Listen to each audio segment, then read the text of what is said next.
GEME byproduct is a kind of organic compost. You can use it to grow your plants. Simply take out the compost.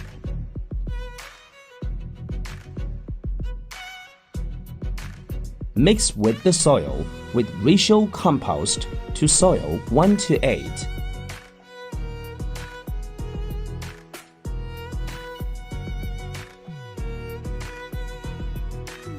Then put the mixed compost soil to the plant.